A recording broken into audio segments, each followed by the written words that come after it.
Mga paps, magandang buhay. Welcome back ulit sa aking munting channel. So ngayon mga paps, meron nga pala ako ritong native guava. Tinanim ko lang to dito, galing po ng Yamadori yan. Straight na straight. At hindi ko po alam kung ano yung gagawin. Kaya tinanim ko lang, winner. At hinayaan ko lang muna siya dyan.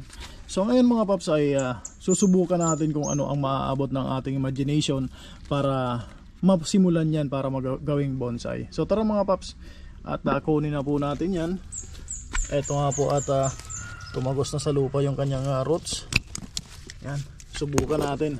At kung pwede ay iriripat natin mga paps.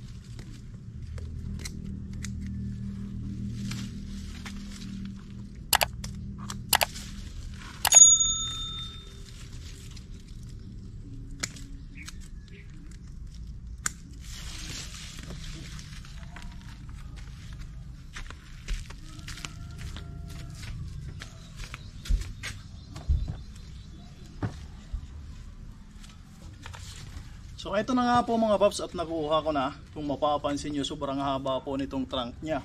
So wala po tayong magagawa. Kung puputulin po naman natin dito sa mababa, ay mag-uumpisa po tayo sa pinaka-umpisa mga paps. So ngayon ang gagawin natin, ang gagawin ko, pagaganahin ko na lang yung imagination ko at titingnan ko kung anong magagawa dyan sa sobrang haba na yan na material. So puputulin ko muna itong escape route para maipatayo natin ng maayos. So native guava po ito mga paps.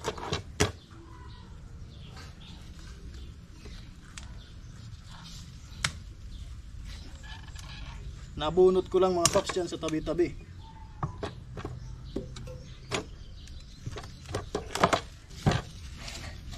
So ako mga paps ay pinagtsatsagaan ko kahit wala pang potential na material, at nire-rescue ko yung mga kailangang i-rescue, at saka na lang ako nag-iisip ng kung anong mga design mga paps, tinatanim ko muna. So ngayon bali halos magdadalawang taon na rin ito sa akin, kaya naisipan ko na nga trabahuhin mga paps bilang isang bonsai.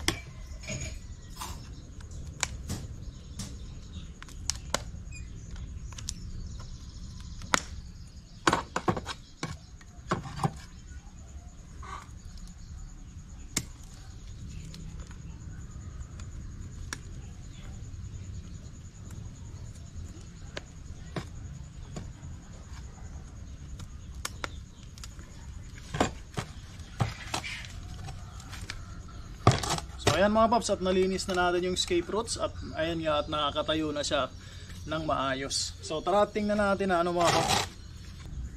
So ayan po mga paps, sobrang taas nga, sobrang haba. Baka mapagsabihan po ulit tayo na footlong yung ating gawa.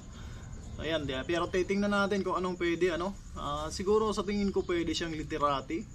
So wala po talaga akong plano nito, kung ano yung gusto kong mangyari nito noon. Tinanim ko lang, putol-putol ng sanga, tapos kung ano-ano lang mga paps. So ngayon natin pag-iisipan. So sobrang haba nga, hindi siya talaga magandang pang show, hindi magandang style ng bonsai. Pero tingnan natin. So ayan mga paps, umpisahan na natin. So una, tatanggalin ko muna tong mga maliliit dito na tumubo. So ayan, winner ko na rin to mga paps ng paunti-unti. Kaso hindi ko masyadong pinagtutuunan ng pansin dahil wala nga sa plano talaga. So linisin natin to.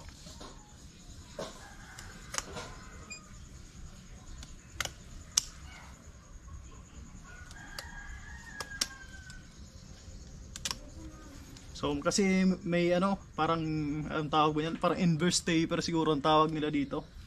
So tanggalin natin itong mga paps para walang bukol-bukol dito sa gitna, no?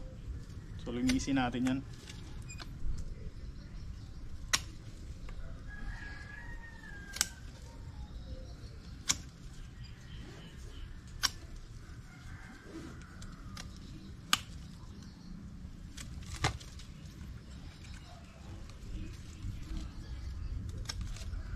Ito ay pala yung mga previous na pinagtubuan ng sanga tapos namatay mga paps, kaya nagkaroon ng mga bukol-bukol dyan.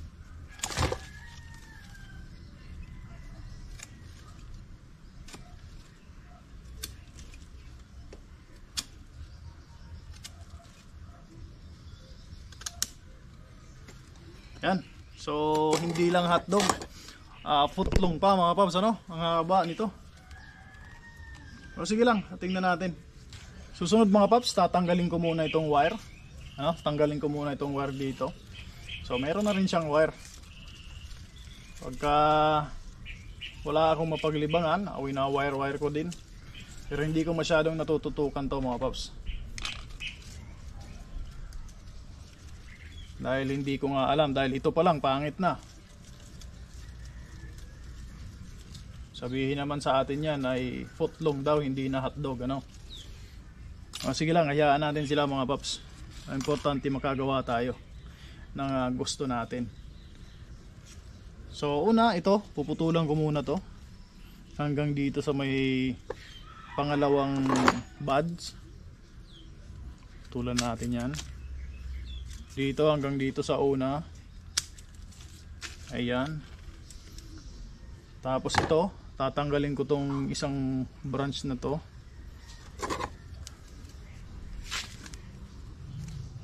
Imagination lang. Subok ng subok mga paps, huwag tayong mahihiya, ano? Gawin natin ng masaya ang pagbobonsai. Ito, mayroong tumubo rito, tanggalin din natin yan. Kamay na lang natin. Yan. Siguro maganda nito i-wire, ano? Wire ng konti pa ganun. Ito, tatanggalin ko to. Yun. So, meron na rin mga bakat-bakat ng wire mga paps. Medyo nagalaw ko na to eh.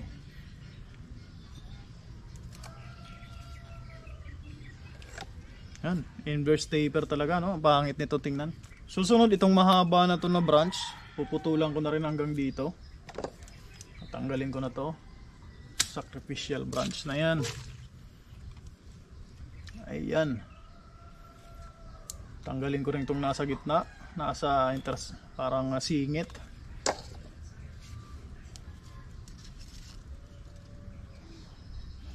So walang branch dito, gagamitin natin to mga paps. Itong isa na yan.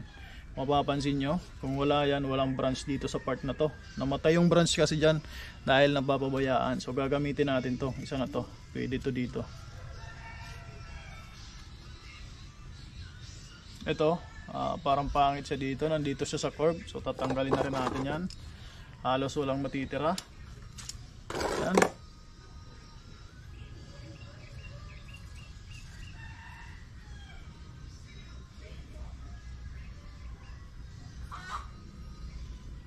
Itong isa, siguro maganda i-wire to. Wire ng pagganon. So putulan muna natin hanggang sa pangalawang bud. Yan, yan ang itsura niya mga paps, oh. Footlong na footlong talaga, no? Naked na, oh. Ayan, so dito na ako sa apex to. Tatanggalin ko na lahat yan mga paps. Mga ano na yan dahil sobrang tangkad na. Apex na yan. Putulin na natin yan.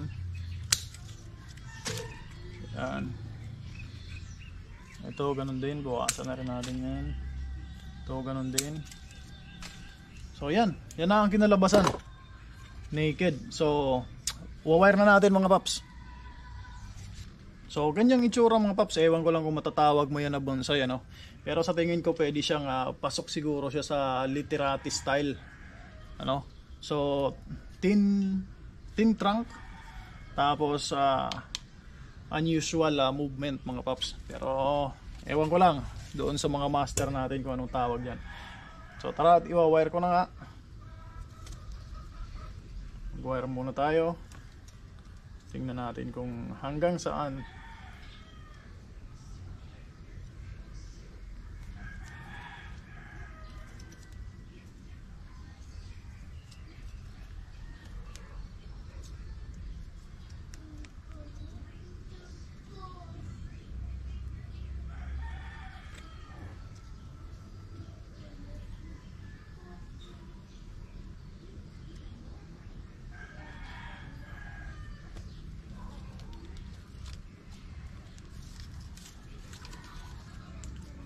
So ito nga yung gagamitin nating branch para dyan.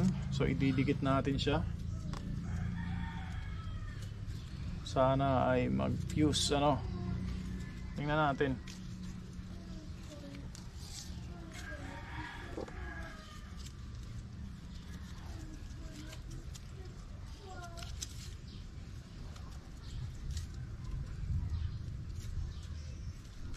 So yun. Mukhang nagkakaroon ng forma mga paps.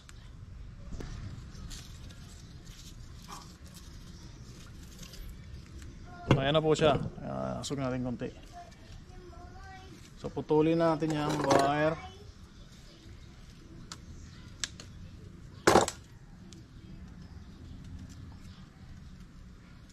At the same time putulin na rin natin yung branch na yan. Yun. So nagkaroon na ng forma yung taas niya. Pero mahaba pa rin yung trunk. Di bale parang ano mga paps ano? Parang literati style. No? Nakikita nyo ba mga paps yung napapansin ko rito? Sa forma niya. Yan.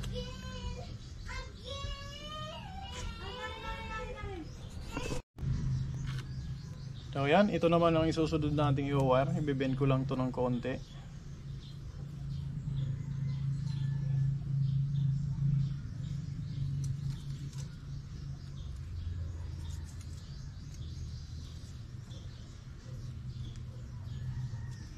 Yan.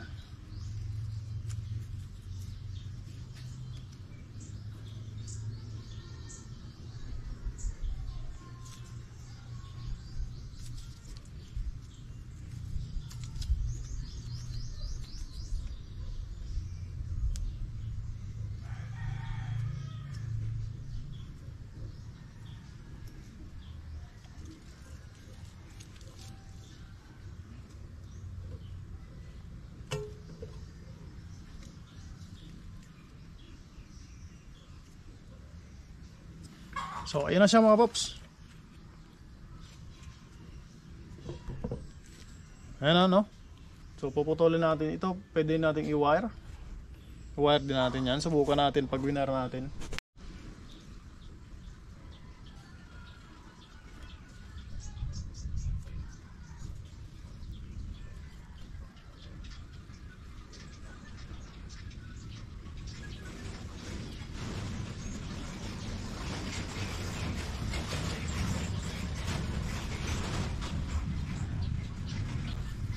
So batang bata pa itong branch na to mga paps, kaya huwag lang masyadong mahigpit, mabend lang ng konti, okay na yan. Kasi masyadong mura pa yung edad ng branch.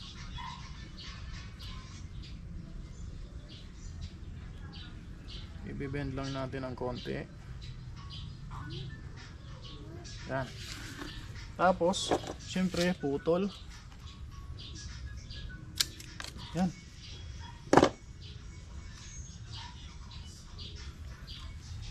So anong masasabi niyo mga paps? Yan na po ang kinalabasan.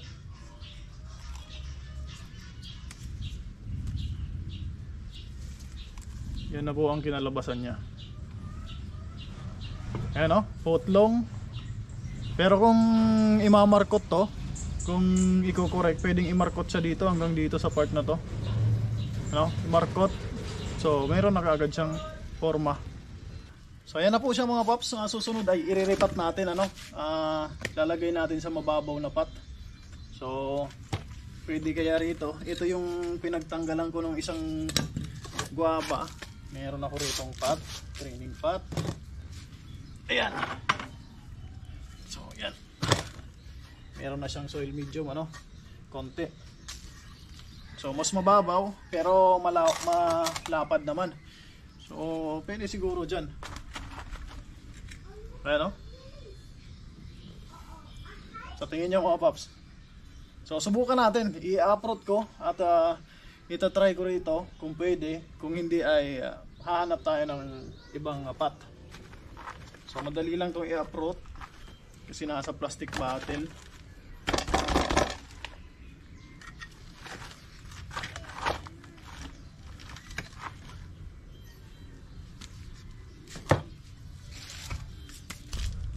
Ito na po itsura niya mga paps, na-uproot ko na. So magro-root pruning ako. At palit na rin ng soil medium. Kasi pangit yung soil medium. So mapapansin natin yan, mapangit yung soil medium pagka kulang yung roots, ano, hindi fibrous roots. So tatanggalin ko tong malaki na to. Yan. So halos matanggal lahat, no. Isang root lang ang lumaki ng lumaki. So yan lang ang naiiwan mga paps. Yan lang naiiwan. Mahaba pa nga.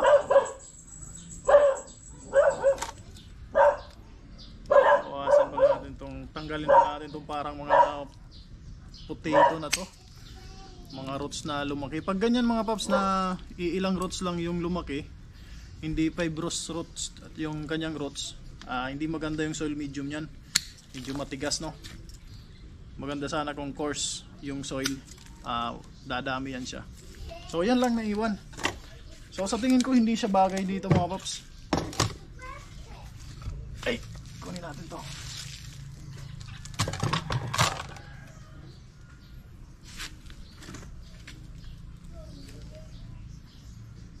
Pwede rin siguro, no? Pero medyo ililin ko siya ng ganyan. Ano mga paps sa tingin nyo? Pwede, no? Medyo nakalin ang ganon. So subukan natin. So ayan mga paps, at napagpasyan ko na nga na dito ilagay. Sapat na to. Tapos pag ganyan, ano mga paps. So nagtanggal tayong maraming roots, kaya sana ay mabuhay to. So ganyan ang naisip ko. Dahil sa sobrang haba, ilalagay ko na tagilid siya dyan, ano. Gagawin kong medyo leaning ng konti papunta doon. Tapos maglalagay ako ng extension pot dito. Kasi sobrang babaw, lulutang yung mga roots niya. So ganyan na siya. So ilalagay ko muna itong securing wire para kahit pa paano ay merong kakapit sa kanya, no? Dahil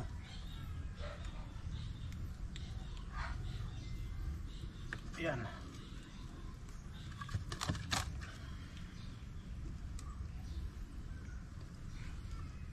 So subukan natin yung ganyan.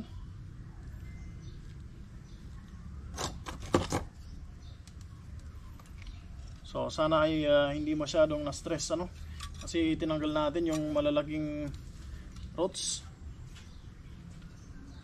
At kukunti lang yung naiwan. Di bale, kukunti lang din naman yung natirang mga dahon. At kunti lang yung i-feed niya. So yan muna.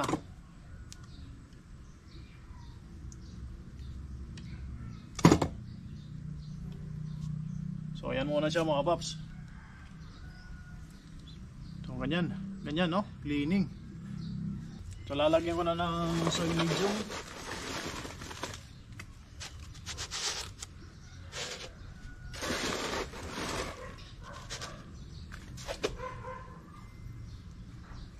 So napaka-importante nitong securing wire na to mga paps, para hindi talaga siya basta-basta mabunot.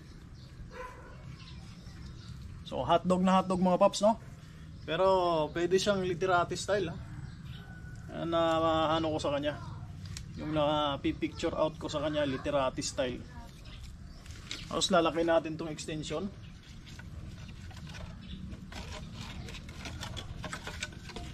Kasi masyadong nakalutang. Yan. So lagyan na natin ng konting lupa. So river sand po itong gamit kong lupa mga paps. Reverse na may halong garden soil at compost.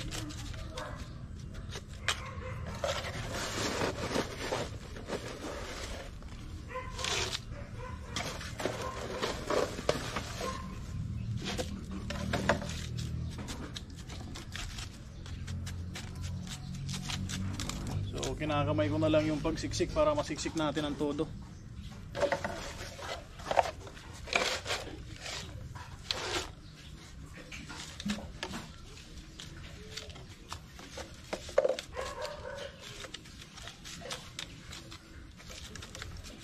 So ayan mga paps, okay na yung lupa na yan sa extension. Ngayon ay pupunuan ko ulit ito para mas malawak yung pag-i-spread ng kanyang roots. So ayan, fill up na natin yan.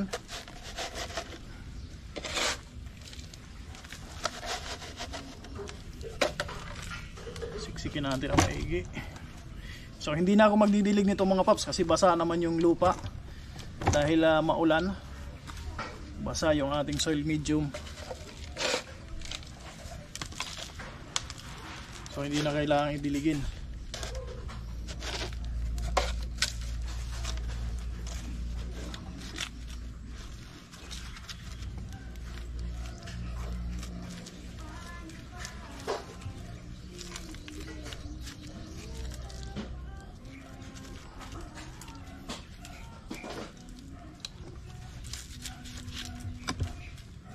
So ayan mga paps, sa tingin ko pwede na yan.